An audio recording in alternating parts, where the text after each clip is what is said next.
Bismillahirrahmanirrahim.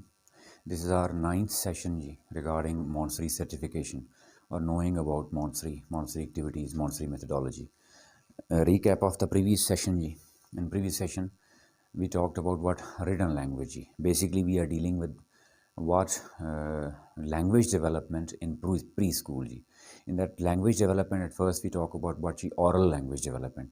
उसकी हमने different exercises discuss की, different activities discuss की. Then we moved ahead and we talked about what written language development. In written language development, we talked about what two different exercise, different aspects उसके discuss किए कि written language कैसे होगी.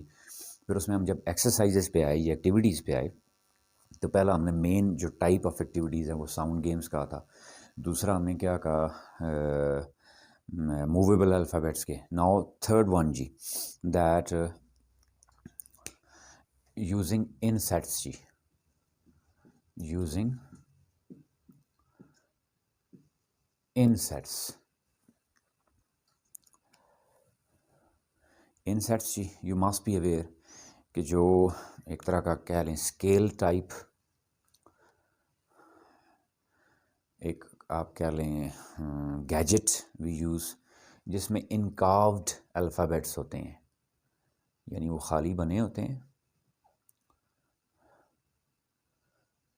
बच्चा सिर्फ उसमें क्या पेन फेरता है, अपना पेन है यूज़ कर सकता है, सपोज पेंसिल यूज़ कर सकता है, कलर्स यूज़ कर सकता है, क्रेयॉन यूज़ कर सकता है. To get him involved, basically उसको नहीं भूलना हमने कि हमने उसको इन्वॉल्व कर रहे हैं और साथ हम ऑब्जेक्टिव क्या अचीव कर रहे हैं उसका, language development through involvement through activities. ये बहुत इंटरेस्टिंग होती है बच्चों के लिए कि जिसमें हम बच्चों को we can give them different words. हम उनको डिफरेंट वर्ड्स दे सकते हैं through nomenclature cards, through flash cards, through objects, labeled objects, and we can ask the child to make that word using insert. अब वो क्या करेगा, यानी स्केल टाइप होता है, इसमें बच्चा फिल करता है, उसको उठाता है तो वर्ड नीचे इम्प्रिंट हो जाता है.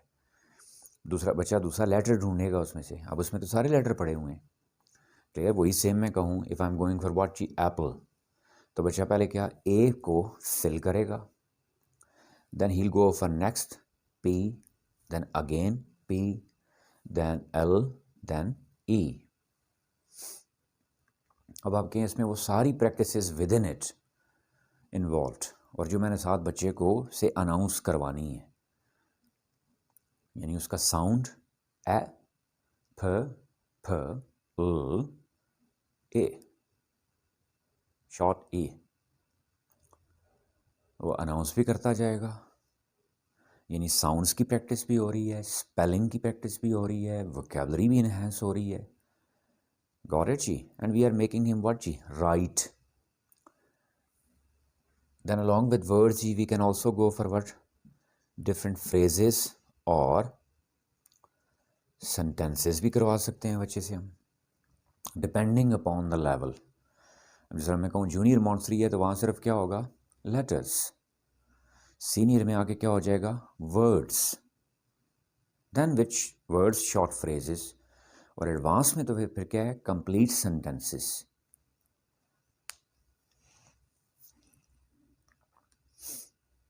अब ये उसको कह रहे हैं, उसकी डिज़ाइनिंग भी हो गया, उसका आर्ट वर्क भी हो गया, कलरिंग भी कह सकते हैं आप इसको. यानी मल्टीपल वेज में आप इसको यूटिलाइज कर सकते हैं. लेकिन फिर वही बात कि we are actually involving that child in a certain activity, in a certain environment to achieve certain objectives और यहाँ हमारा मेजर ऑब्जेक्टिव क्या है, written language we are dealing with what written language. उसी रिटन लैंग्वेज में एक और बहुत इम्पॉर्टेंट एस्पेक्ट है handwriting. You must have observed mine. I myself am, what should I call it, that not even poor, horrible in that. I hope you would ignore कि आपको मेरी hand writing से भी अंदाज़ा हो रहा होगा. अब क्या है बच्चे के लिए वो बहुत इंपॉर्टेंट है. अब आपके handwriting is not just handwriting, clear. Handwriting is also a comfort zone. Handwriting is also there with certain aesthetics. Handwriting is also there with certain expression, beauty of expression. जिस तरह ऑरल expression की कुछ beauties हैं, कुछ norms हैं, कुछ demands हैं, इस तरह रिटन एक्सप्रेशन की भी कुछ ब्यूटीज़ हैं, कुछ नॉर्म्स हैं, कुछ उसके साथ एस्थेटिक्स जो हैं वो जुड़े होते हैं। और अबव ऑल मैंने क्या कह दिया कि उसमें क्या ईज़ भी होती है, कंफर्ट जोन भी है। बड़े लेवल पे जाके बात करूं तो बच्चे एग्ज़ाम्स में मोस्टली एक प्रॉब्लम फेस करते हैं, उनकी क्या राइटिंग स्पीड नहीं होती, या स्पीड डेवलप करते हैं तो हैंड राइटिंग ख़राब हो जाती है, हैंड राइटिंग को ठीक रखते हैं स्पीड स्लो हो जाती है। अब वो जो बड़ी क्लासेस में जाके जो बच्चों के इश्यूज़ बनते हैं वो बेसिकली इश्यूज़ शुरू जहाँ से होते हैं, प्री स्कूल से। अब उसमें कौन कौन से डिफरेंट एस्पेक्ट्स हैं जी जिनको मैंने टारगेट करना है जी। अबव ऑल जी सिटिंग मैनर, वेरी इंपॉर्टेंट जी। The child must not be with a bent body जी, बैकबोन इश्यूज बनते हैं बच्चों के। The child must be there in a straight posture with open shoulders or stretched shoulders with straight neck position जी। ये बहुत important है, इनको light नहीं लेना, वो सारी ज़िंदगी बच्चे की आदत बन जाती है वो फिर।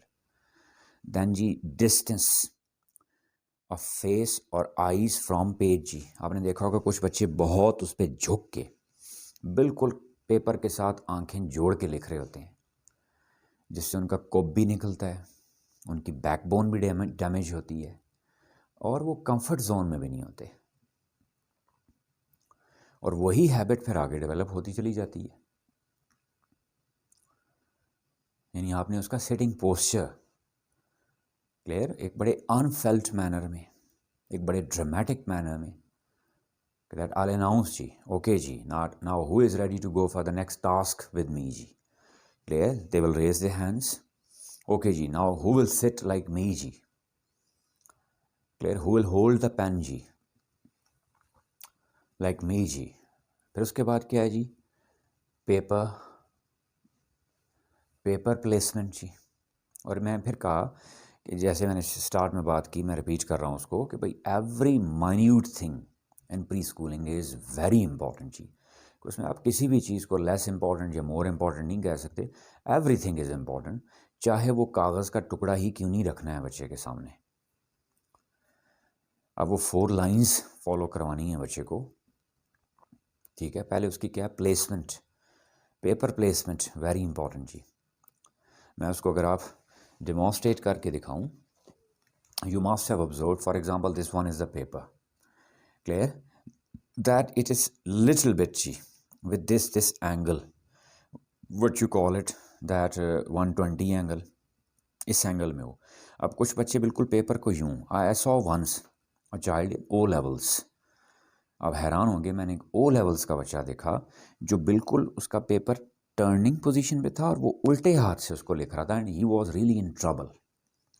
उसको लिखते हुए बहुत मुश्किल हो रही थी, मैंने उसकी वीडियो भी बनाई थी, ठीक है, some time I show it to you, कि वो बच्चा बहुत तकलीफ़ के साथ एक लिख रहा था। जब मैंने उससे पूछा कि भाई आप बेटा इस तरह क्यों लिखते हैं, यानी उसने पेज बिल्कुल ऐसे मोड़ा हुआ है और वो उल्टा ऐसे लिख रहा था उसको, ठीक है। तो imagine about the problem he must be facing ji.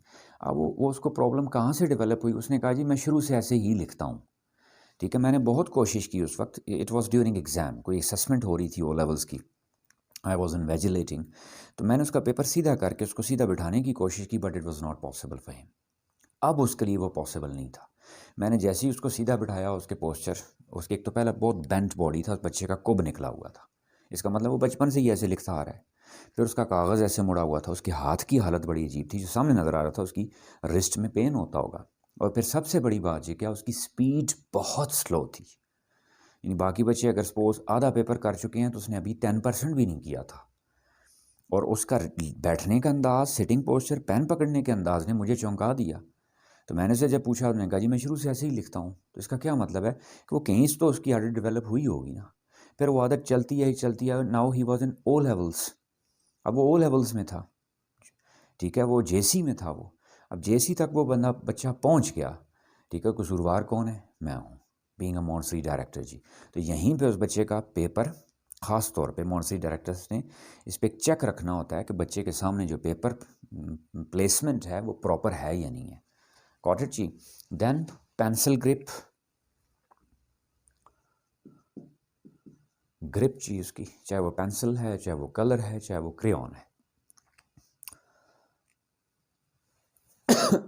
Standard pencil grip जी, अगर आप जिसको कहें, व्हाट आई लर्नड, जो मैंने सीखा कौन से प्रोफेशनल राइटर्स से, जिनको हम पेंटर्स भी कह देते हैं।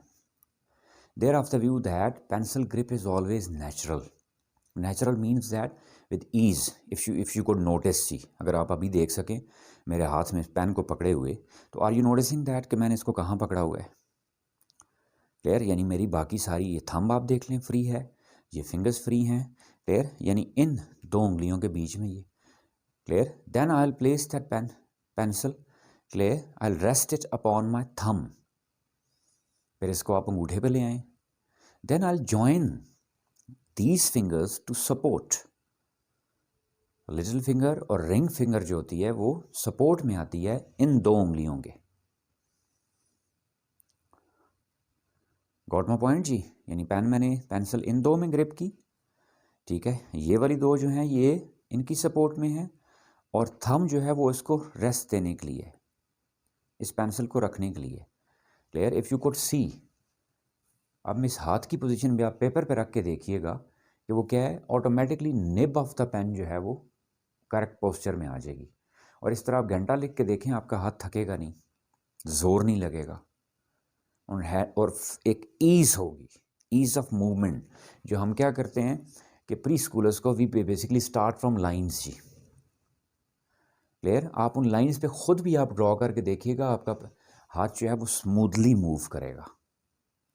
आपको कोई पेन को ज़ोर से पकड़ने की ज़रूरत नहीं पड़ेगी, आपको उसको ज़्यादा कंट्रोल करने की ज़रूरत नहीं पड़ेगी, ऑटोमेटिकली वो कंट्रोल करेगा।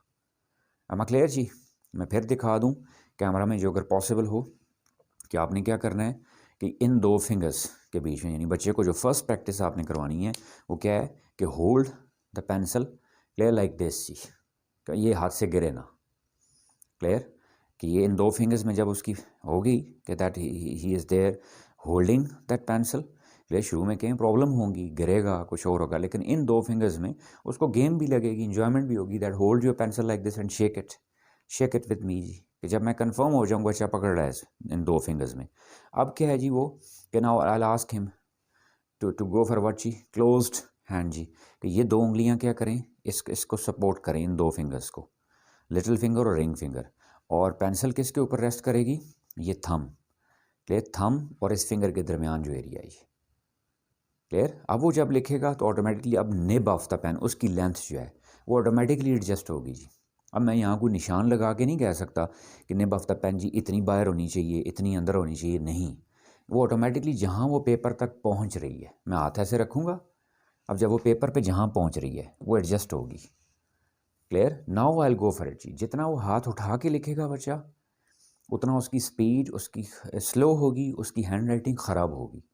क्लियर, हाथ उसका पेपर के ऊपर है, ठीक है, वो पेन मूव करता जा रहा है। अमा क्लियर जी? और इसमें it takes time, sometime 1 week, sometime even 1 month, लेकिन ये क्या टारगेटेड एफर्ट है जी। टारगेटेड एफर्ट से मुराद में क्या कह रहा हूँ, इसमें हर बच्चे को टारगेट करना पड़ेगा। क्यों? अगर जिसकी पेंसिल ग्रिप अभी गलत बन गई वो सारी ज़िंदगी गलत रहेगी, सारी ज़िंदगी स्लो राइटिंग रहेगी, सारी ज़िंदगी उसको स्ट्रगल करना पड़ेगी अपनी हैंड राइटिंग के साथ, जो असल चीज़ नहीं है।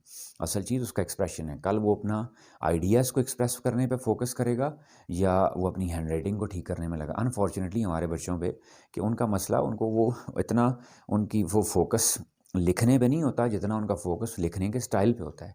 ये अपनी हैंड राइटिंग को ठीक करने में बेचारे उलझे रहते हैं, जो हमने यहाँ नीचे लेवल पे प्री स्कूल में ठीक करनी होती है। हम क्लियर जी? जब हम फॉर्मेशन करवा रहे हैं तो ऑटोमेटिकली बच्चे की प्रैक्टिस हो रही है, उसकी रिस्ट मूवमेंट फ्री होगी, वो टाइट ना हो, ठीक है, वो आर्टिफिशियल ना हो, वो नेचुरल मूवमेंट हो। देन जी राइटिंग जी, देयर कम्स व्हाट जी, राइटिंग। राइटिंग में जिसमें हमने ख़ास तौर पे हम उसको क्या कहते हैं, फॉर्मेशन जी। फॉर्मेशन इज़ वेरी इंपॉर्टेंट जी। मिसाल ए है, उसका लेफ़्ट राउंड है, फिर उसका अप है, फिर उसका डाउन है। अब कुछ बच्चे ऐसे भी मैंने देखे हैं जो ए उल्टा ऐसे लिख रहे होते हैं। अब 6 है तो 6 की फॉर्मेशन है, मैंने बच्चे देखे हैं जो 6 को उल्टा भी लिख रहे होते हैं। क्लियर? 9 है, उस 9 की फॉर्मेशन है, वो बच्चे 9 को ऐसे भी लिख रहे होते हैं। अब इसको आप डिबेट बनाएं तो मैं कह दूं कोई हर्ज नहीं जी, 9 लिखना है ना। फिर 9 लिखना है तो फिर हर चीज़ के फिर कपड़े हैं तो फिर उसको भी हम कहेंगे मिस्त्री के बगैर भी पहन लेते हैं, कपड़े ही पहनने। That means that everything is there with certain norms, with certain protocols जी। क्लियर? और वो जो अगर बचपन से ही डेवलप उसको कर देंगे तो बच्चे की उसमें एक मैनेजमेंट स्किल भी डेवलप हो रही होती है। क्लियर? उसके एस्थेटिक्स भी इन्वॉल्व कर रहे होते हैं, जिसको हम काइनेस्थेटिक लर्निंग भी कह रहे होते हैं, कि learning by doing where sensations are involve ji.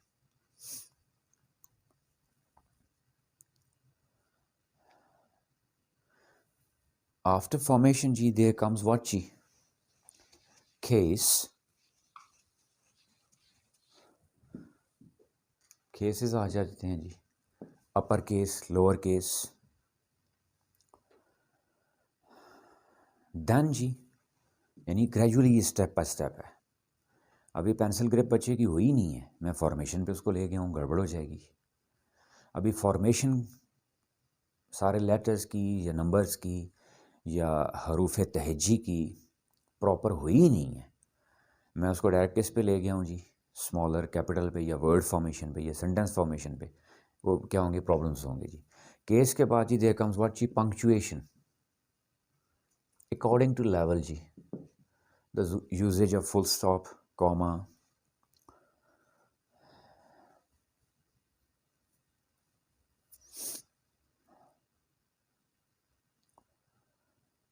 Then comes what जी। और जब मैं यहाँ एक छोटी सी बात, जब मैं फॉर्मेशन कह रहा हूँ तो फॉर्मेशन में ध्यान में रखिएगा साथ इसके ट्रांसक्रिप्ट भी लिखते हैं आप जी। ट्रांसक्रिप्ट हो, चाहे आप नेल्सन यूज़ कर रहे हैं, कर्सर यूज़ कर रहे हैं, जो पहले भी हमने डिस्कस किया था, सजेस्टेड क्या होता है? नेल्सन जी, क्योंकि वो कंपैरेटिवली इजी है और क्लैरिटी लेवल में ज़्यादा अच्छा है जी, यानी उसकी हैंड राइटिंग ज़्यादा क्लियर होती है, ज़्यादा अच्छी दिखने में अच्छी लगती है। कर्सिव आप कहें या जॉइंट राइटिंग आप कहें, वो थोड़ी कंपैरेटिवली मुश्किल होती है, क्लियर, और दिखने में उतनी अच्छी या उतनी क्लियर नहीं होती। फिर केस के बाद पंक्चुएशन जी, पंक्चुएशन के बाद हम क्या? स्पेलिंग्स जी। फिर किस पे आ जाएंगे आप? स्पेलिंग्स पे। और स्पेलिंग्स के वो फेजेस आपने नहीं भूलने, 2 फेजेस। फर्स्ट फेज में क्या होगा? Through individual sounds, through individual phones. मैं फोन्स लफ्ज़ यूज़ कर रहा हूँ, फोनेटिक्स नहीं, यानी simple sounds, variety of sounds नहीं, क्योंकि ये एक इंग्लिश लैंग्वेज का इशू है, टीचर का इशू नहीं है, सिलेबस का इशू नहीं है। लैंग्वेज इट्सल्फ एक प्रॉब्लम है, यानी इंग्लिश लैंग्वेज की जब हम वीकनेसेस डिस्कस करते हैं या इंग्लिश लैंग्वेज के नेगेटिव पॉइंट्स डिस्कस करते हैं तो उसमें सबसे बड़ा नेगेटिव पॉइंट क्या है? कि इंग्लिश लैंग्वेज के साउंड्स जो हैं उसके स्पेलिंग्स के साथ मैच नहीं कर रहे होते, या उसके लेटर्स के साथ मैच नहीं कर रहे होते, या एक साउंड डिफरेंट लेटर कम्बिनेशंस के साथ भी आ रहा होता है। मैंने ई की मिसाल दी थी आपको, डबल ई से भी है, आई ई से भी है, खाली ई से भी है, वाई से भी आ रहा होता है। तो अपने बच्चे को उस चीज़ में नहीं उलझाना, जो वर्ड जो वोकैबलरी अभी उसके सामने है तो बस उसको सिर्फ साउंड है। वेरी इंडिविजुअल, सपोज मैंने क्या कहा था? ए, फ ए, ये इंडिविजुअल साउंड्स आ गए। दूसरा फिर हम उसको किस पे लेके जाएंगे जी? सिलेबिक पे जी, सिलेबिक रीडिंग, हिज्जों के साथ जी, तोड़ के साथ, जो हम तोड़ करवाते हैं। मैंने उर्दू की मिसाल इसलिए दी थी या अरबी की मिसाल इसलिए दी थी, वो हम में से हर कोई कर चुका होता है, वो इजी होता है उसको समझना, कि अलिफ ज़बर लाम अल, हा ज़बर मीम हम, दाल पेश दू, अल हम दू। ले सिमिलरली जी, कै मिस ट्री। एम क्लियर जी? फिर आगे उसकी एक्सरसाइजेज डिफरेंट आएंगी कि जिसमें हम क्या कहते हैं, उसको पहले मोनोसिलेबिक की प्रैक्टिस करवानी चाहिए। सिलेबल्स में पहले क्या हो? मोनोसिलेबिक वर्ड्स हों जी, यानी ऐसे वर्ड्स जिनका सिलेबल एक ही हो, जिस तरह flag, cap, jam, jar, fat. ये सारे कितने वर्ड्स हैं जिनमें एक ही हिजा है, एक ही सिलेबल है। फिर जी डायसिलेबिक जी, जिनमें 2 हेजे आ जाएं, कम्फर्ट, स्टार्टर, वॉकर, टैलेंट, यानी ऐसे वर्ड्स जिसमें सिलेबल कितने आ रहे हों, 2 आ रहे हों। अब आप एक चीज़ नोट कर रहे हैं यहाँ पे कि ये कितना आर्टिस्टिक वर्क है प्री स्कूलिंग, कि मैंने सिलेबस ऐसा चुन लिया, या मैंने वोकेबलरी ऐसी चुन ली, या मैंने फ्लैश कार्ड्स ऐसे बना लिए जिसमें ट्रायसिलेबिक वर्ड्स हैं या टेट्रासिलेबिक वर्ड्स हैं। फॉर एग्जांपल ब्यूटीफुल, ब्यूटीफुल, कितने सिलेबल हैं इसमें, 3। तो मैं बच्चे को थोड़ा सा मुश्किल में डाल रहा हूँ। तो अब स्टैंडर्ड जो बुक लगी होगी, अच्छी बुक को यहाँ पहचान करने का भी एक तरीका आसान आपके पास एक टूल दे रहा हूँ उसको, कि आपने उस बुक को देखना है कि आया उसमें मेजॉरिटी ऑफ वर्ड्स मोनोसिलेबिक हैं या नहीं है। अगर वो एक अच्छी स्टैंडर्ड बुक हुई तो मेजॉरिटी ऑफ वर्ड्स इवन वो क्या रिकमेंड कर रहे होते हैं कि ग्रेड 2 और ग्रेड 3 तक इवन मेजॉरिटी वर्ड्स मोनोसिलेबिक या डायसिलेबिक होने चाहिए।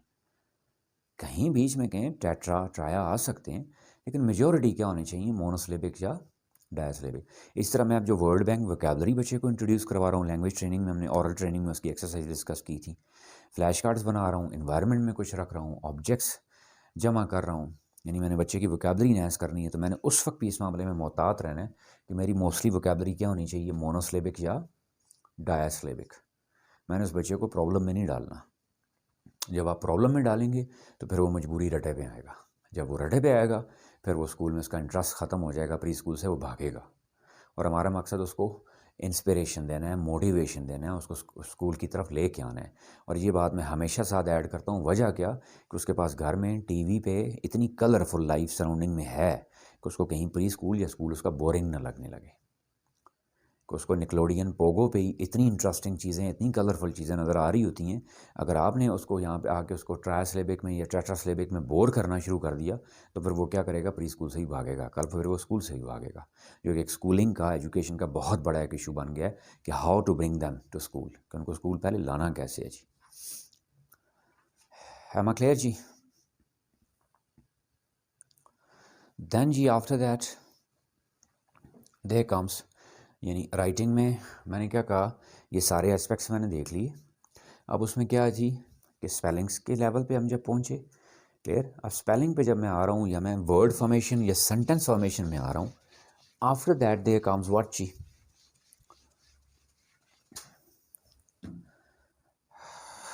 Creative writing ji.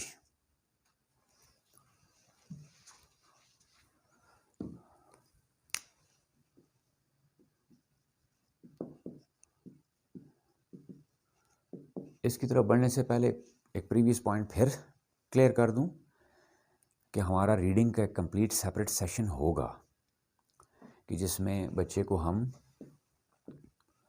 How to go for reading और how to go for improvement in reading skill या डेवलप रीडिंग स्किल, उस पर सेपरेट सेगमेंट हम करेंगे। उसमें एक पॉइंट अभी सिर्फ वो मेंशन कर देता हूँ कि उसमें ध्यान में रखना है आपने कि हम किस पे फोकस करेंगे, सिलेबिक रीडिंग पे। यानी पहले क्या, फोनिक रीडिंग, फर्स्ट अप में क्या होती है, फोनिक रीडिंग, और फोनिक रीडिंग से फिर क्या होती है, सिलेबिक रीडिंग। फिर बच्चा डायरेक्ट रीडिंग पे जाएगा। अदरवाइज इशू क्या बनता है कि द टीचर इज सपोज को रिटन मटेरियल है, टीचर इज़ प्रोनाउंसिंग समथिंग जी।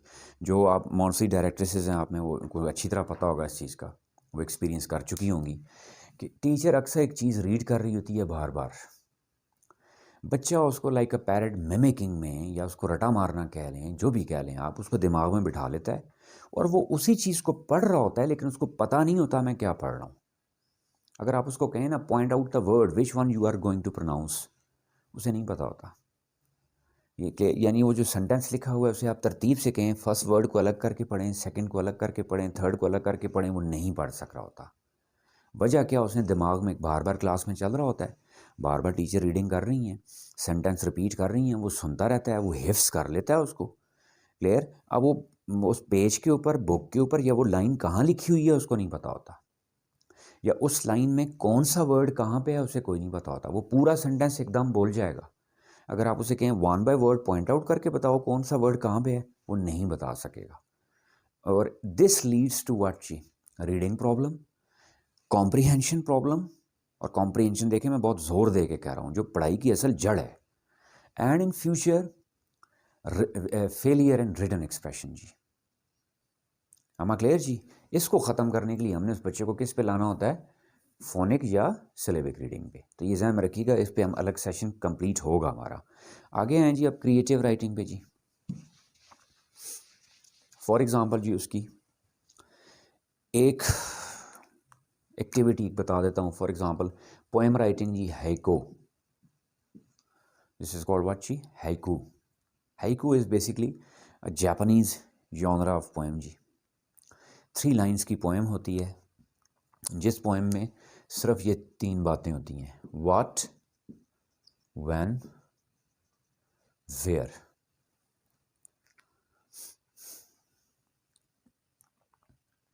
यानी हम बच्चे को क्या देंगे, 3 फ्रेम्स देंगे।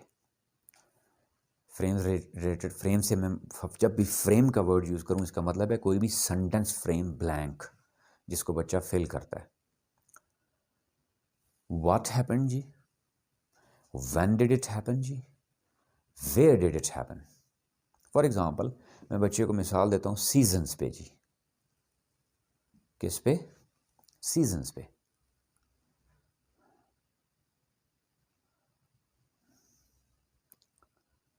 व्हाट फॉर एग्जांपल जी, फ्लावर्स, फ्लावर्स कम आउट जी, या फ्लावर्स ब्लूम जी। When, in spring, flowers bloom. दूसरा, flowers bloom in spring, flowers bloom in gardens.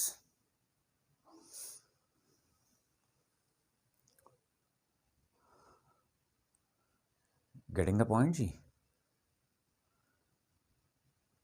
अब ये क्रिएटिव बच्चे को क्या एक कॉन्फिडेंस मिल रहा होता है that he wrote a poem. अब देखें स्प्रिंग पे है तो वो फिर इससे फिर विंटर पे भी कर लेगा, ऑटम पे भी कर लेगा, समर पे भी कर लेगा। I am talking about home जी, एडवांस लेवल चाइल्ड जी, एडवांस मॉन्टेसरी, केजी कह लें, प्रेप कह लें, ये वहाँ काम हो रहा होता है। अब आप कहें जी पाबंदी है कि सीनियर में या जूनियर में नहीं हो सकता है वहाँ ऑरल हो सकता है, या टीचर गाइडेड हो सकता है। यहाँ पे भी टीचर गाइडेड है, लेकिन यहाँ the child can go for it now. अगर आपने उसको वोकैबुलरी की कि इतनी प्रैक्टिस करवाई हुई है, लैंग्वेज ट्रेनिंग इतनी की हुई है उसकी, अब वो बच्चा आ जाएगा इस चीज़ पे। ये मैंने एक सैम्पल दिया है, तो you can go for it's up to your creativity. और इसमें ध्यान में रखिएगा कि यू विल ऑलवेज जी गिव देम सर्टन सिचुएशन। क्या अपने बच्चे को क्रिएटिव राइटिंग के लिए हमेशा कोई ना कोई सिचुएशन देनी होती है, और सिचुएशन के साथ उसको क्या देने होते हैं, आपने फ्रेम्स प्रोवाइड करनी होती हैं, लैंग्वेज फ्रेम्स।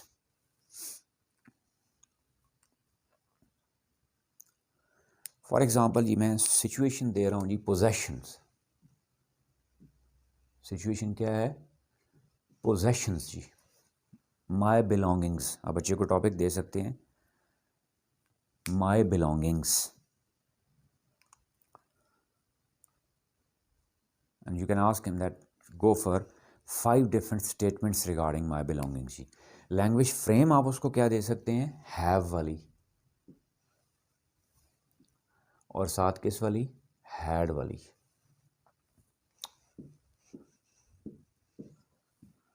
खाली हैव वाली भी दें वो भी ठीक है। वो उसमें क्या मेंशन करेगा, आई हैव फॉर एग्जांपल जी a pet at home, I have a toy, I have a watch, I have colorful lunchbox or या red lunchbox, blue lunchbox, I had red lunchbox। पहले मेरे पास था, कौन सा था, red। यानी अभी जो आपके पास है उसके लिए क्या यूज़ करेंगे, have। जो पहले था आपके पास उसके लिए क्या यूज़ करेंगे, had। मैंने सिचुएशन भी दे दी बच्चे को, 2 लैंग्वेज फ्रेम्स भी दे दी। अब वो उसको फिल करता जाएगा, जितना फिल करेगा उसकी प्रैक्टिस बढ़ती जाएगी। सिमिलरली जी अबाउट माई सेल्फ मैं कहूँ जी, अक्सर एक बड़ा कॉमन सा टॉपिक है कि बच्चों को से लिखवाया जाता है इस बारे में। माई सेल्फ पे लैंग्वेज फ्रेम्स कैसे बन सकती हैं जी, क्रिएटिविटी कैसे हो सकती है। Clear, you can go for the differences between am, is, are. Got it जी। और देखें इसके साथ फिर वो आप कंबाइन कर सकते हैं क्या, हैव। क्लियर, वो लैंग्वेज फ्रेम में क्या फिल करेगा, I am this, my father is this,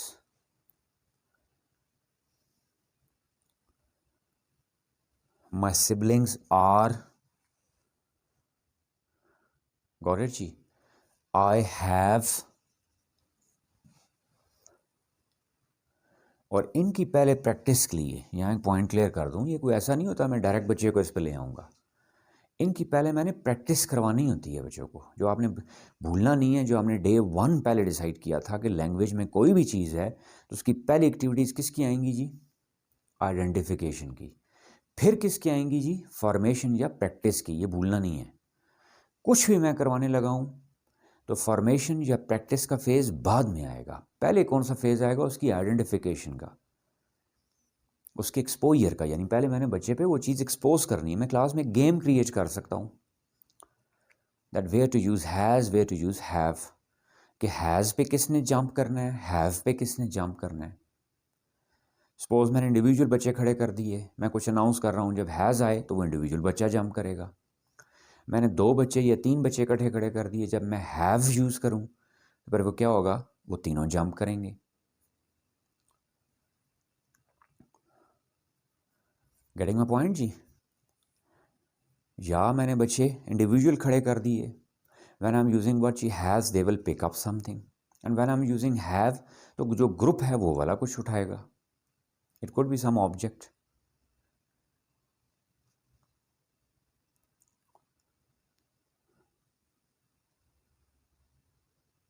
एक और सिचुएशन है जी, when I am using has you will stand up, clear, और you will raise your hand, or you will raise your one leg, or you will jump.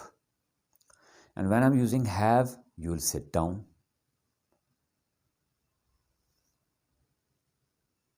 या एक situation और ये create की जा सकती है कि then I am going for what ची ब्लैंक स्टेटमेंट, जहाँ पे हैज़ आना होगा, आई गिव देम व्हाट ची दैट प्ले कार्ड। ही तो प्ले कार्ड बच्चे कौन सा रेज करेंगे, हैज़ वाला। I can make 2 teams, they both are having both the play cards of has and have. जहाँ पे हैज़ यूज़ होना है तो बच्चे कौन सा प्ले कार्ड उठाएंगे, हैज़ वाला। जहाँ पे हैव यूज़ होना है बच्चे कौन सा प्ले कार्ड उठाएंगे, हैव वाला। जो गलत उठाएगा वो हार जाएगा। यानी कुछ ना कुछ ड्रामा, कोई फन आपने क्रिएट करना है उनके लिए। विदाउट इंट्रोड्यूसिंग डायरेक्ट आप उनको इस टास्क पे नहीं ला सकते। फिर मैं क्या, एग्जाम का इसी तरह, यही जितनी मैंने चीज़ें डिस्कस की हैं, you are better than me, आप इससे भी अच्छी क्रिएटिविटी ला सकते हैं। कि आप इज़ एम आर के डिफरेंस पे फिर भी मैं बात करूं कि मैंने इज़ एम आर तीनों प्ले कार्ड्स रख दिए उनके सामने। जब सिचुएशन इज से रिलेटेड होगी, पहले मैं इंट्रोड्यूस करवाऊंगा कि that with individuals I am using what is, with myself I am using what am, when more than individuals, more than 1 people are there, when I use what are. तो आपने क्या उठाना है जी, मैं blank frame spoken ऑरल में ला रहा हूँ that Ali, तो फिर रुक जाऊंगा। बच्चे क्या उठाएंगे, इज। आए तो फिर वो क्या उठाएंगे, एम। पीपल तो फिर वो क्या उठाएंगे, आर। गॉट माय पॉइंट जी। यानी पहले ये सारी उनसे इंट्रोड्यूस करवा के फिर क्रिएटिविटी में उनको लेके आऊँगा। और क्रिएटिविटी के लिए पहले उनको एक सिचुएशन दूंगा और उस सिचुएशन के साथ गाइडेड फ्रेम्स दे दूंगा, और दे आर विद लिबर्टी। अगर वो हैज़ हैव और इज एम को मिक्स कर रहे हैं तो दे कैन और कैन नॉट को कर रहे हैं मिक्स तो दे कैन नॉट की गेम बन सकती है। मैं क्विकली अनाउंस करता जाऊंगा, जिस पे वो कर सकते हैं they will jump. You can eat, they will jump. You can write, you can walk, you can fly. अब फ्लाई पे जो बच्चे ने जंप कर दिया वो गेम से आउट हो जाएगा। I will call the next. और यही फिर नेक्स्ट टाइम मैं उल्टा बोल दूंगा।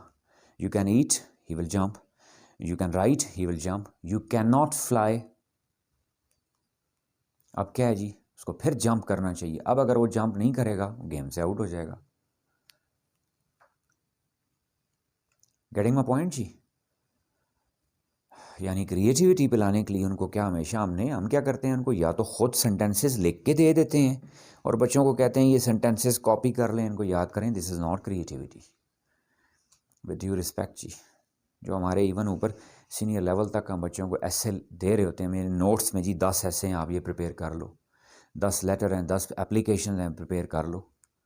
वो वहाँ पे वो बेसिकली किस चीज़ की प्रैक्टिस होती है? क्रिएटिविटी की। कंपोजिशन क्या है? Composition is based upon creativity, कि उसकी बुनियाद जहाँ नीचे से गलत डल गई ना। अब वो गलत भी करके ला रहा है तो लाए ना। Am I clear ji?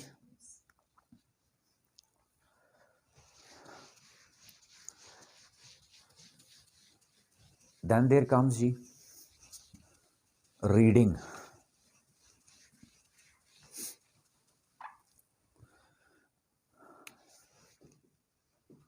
Reading का जिस तरह शॉर्टली अभी मैं बता चुका हूँ कि वो किससे शुरू हो रहा है? फोनिक रीडिंग से। नेक्स्ट लेवल पे उसको किस पे आप लेके जाएंगे? सिलेबिक जी रीडिंग पे। और इसके लिए मैं बता चुका हूँ, हम अलग एक कंप्लीट सेशन करेंगे जिसमें इसकी प्रैक्टिकल फिजिकल एक्सरसाइजेस हों, कि ये सिर्फ ज़ुबानी बताने से नहीं होता कि how to go for it जी। और भी सारी एक्टिविटीज़ के आगे प्रैक्टिकल डेमोन्स्ट्रेशंस होंगी, लेकिन इसका ख़ास तौर पे बता रहा हूँ जी कि that will go for it जी।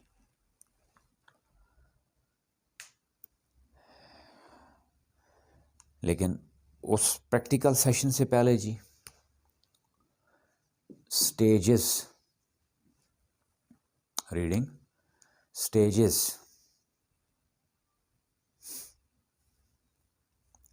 सिर्फ इंट्रो की हद तक कह लें, आइडिया लेने की हद तक कह लें। वो स्टेजेस दो कौन से हैं? यही जो मैंने दो लिखे हैं, इन्हीं को टेक्निकल नाम अगर आप कहें तो ये मैं फोनिक्स कह रहा हूँ, ये सिलेबिक कह रहा हूँ, इसको क्या कहते हैं? मैकेनिक्स ऑफ रीडिंग जी। मैकेनिक्स ऑफ रीडिंग, यानी हिजों के थ्रू या तोड़ के थ्रू जो आप रीडिंग को बच्चे की प्रैक्टिस करवाते हैं, चाहे उर्दू हो चाहे इंग्लिश हो। दिस इज कॉल्ड व्हाट जी? मैकेनिक्स ऑफ रीडिंग जी। जिसमें फर्स्ट फेज में हम क्या करते हैं? वही साउंड्स। और सेकंड फेज में क्या होता है? Combination of sounds, combination of sounds, जिसको हम इन अदर वर्ड्स सिलेबल्स कह देते हैं। ये कौन सा स्टेज था? ये हमारा first stage of reading. Second stage of reading जी वेरी इंपॉर्टेंट, वेरी सेंसिटिव, जिसकी वजह से मैंने क्या कहा था कि जी हम रीडिंग का एग्जाम्पल करके देंगे। क्लियर कि रीडिंग हमने जनरली कर दिया। अब स्टेजेस की बात करूं तो फर्स्ट फेज में क्या होगी उसकी? सिर्फ रीडिंग। अब यहाँ रीडिंग से मुराद रीडिंग विद अंडरस्टैंडिंग नहीं है, reading for the sake of reading है। नेक्स्ट फेज क्या है? Reading with understanding, which is called what जी? कॉम्प्रीहेंशन। ये अब कैसे होगा? शॉर्टली यहाँ उसका आइडिया दे दूँ। प्रैक्टिकल डेमोन्स्ट्रेशन हम सेपरेट कंप्लीट एक सेशन में करेंगे जी। That will always go for what जी? Will pick up the verbs, actions. हमने क्या निकाल लें उसमें से? Action words. And the teacher will raise questions जी ऑन एक्शन वर्ड्स जी। कौन से क्वेश्चन जी? WH questions. For example, Ali is driving a car. Action word क्या हो गया? Driving. Who is driving? Ali. Ali is driving what? Is it a car? Is it a bus? Is it a train?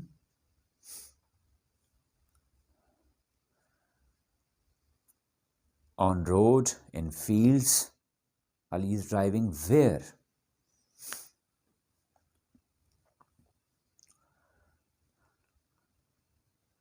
Got my point, ji? It develops what, ji? Interpretation skill, comprehension skill, जिसका हम school management में भी discuss कर चुके हैं, teaching methodologies में भी detail, वहाँ उन सेशन में भी, कि जो हमने पूरी कौम किस पे लगा दी है, तर्जुमा तशरीह पे, कि हमने तर्जुमा तशरीह नहीं करना होता, बच्चे को तर्जुमा करने की स्किल डेवलप करनी होती है उसकी, या तशरीह करने की स्किल डेवलप करनी है उसकी. That's all for today ji.